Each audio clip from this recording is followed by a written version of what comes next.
Hey there, it's Jared Hamilton with the Hamilton Group at Cherry Creek Mortgage. Welcome to another edition of Java with Jared. Once again, happy Friday. Hope you guys are doing fantastic.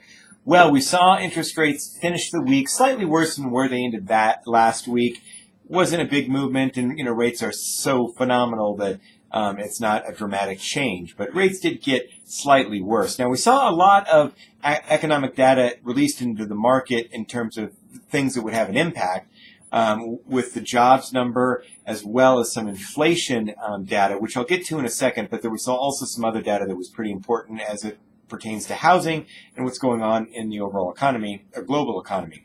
So first of all, we did see CoreLogic release their index, and it showed that national appreciation rates over the previous 12 months actually were increasing at a rate of about 5.7%, and they said that they expected national rates of appreciation to increase at about 5.3%. So very, very healthy levels. The rate of appreciation might be slowing a little bit, or at least that's predicted to, but it's very slight and real good, strong housing numbers. Not too hot, and definitely, obviously, not too cool because it is increasing. We also did see that the Bank of England actually announced that they would be reducing what's their equivalent of the Fed funds and discount rate by 0.25%.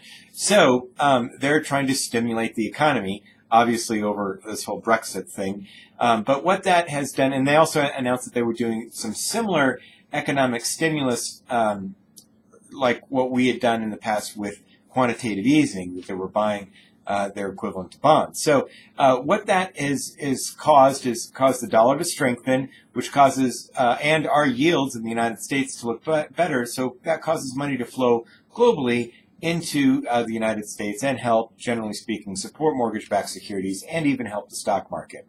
We also saw some of the inflation data that the Federal Reserve loves to follow most, with the PCE, the personal consumptions, expenditures, Fed's favorite gauge of inflation, and it did show that inflation was relatively tame.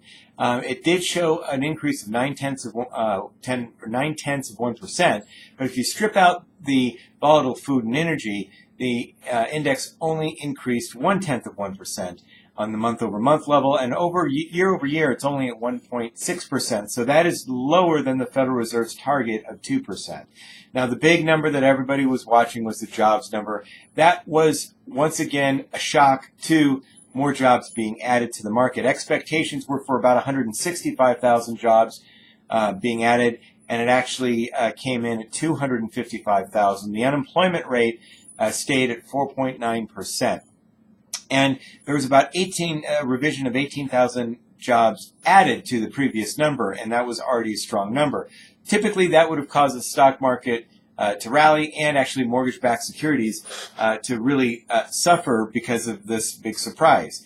Just like last month when there was a big surprise, though, the bond market didn't do too badly, and mortgage-backed securities didn't do too badly. Same thing today. So even though it was a much stronger jobs number, the market, while it's getting a little bit worse, it was not disastrous. And here's why. These jobs that are being added are not fantastic jobs. The U6 number, which actually includes people who are unemployed, those that are marginally attached to the workforce, and those that are working part-time for economic reasons, meaning that's the only job that they can get, that number is actually pretty high. That number is actually at 9.7%. So even though we have the unemployment rate at 4.9%, we have close to 10% of people who just don't have the type of jobs that they want. And a year ago, that number wasn't that much worse than that. So it was actually about 10.4% in July of 2015. The labor force participation rate, which measures how many people who could be working, are they really working? Well, that was at 62.8%. And that's one of the lowest or worst levels, I guess, since the 1970s. Not the absolute worst.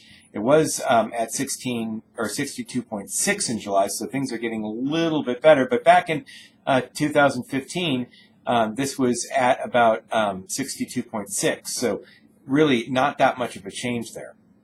So with the numbers, with the jobs report, it did cause the benchmark or the gauging of will the Federal Reserve actually increase credit next meeting to go from 18 to about 22%. So still not a lot of people think the Federal Reserve will actually increase rates.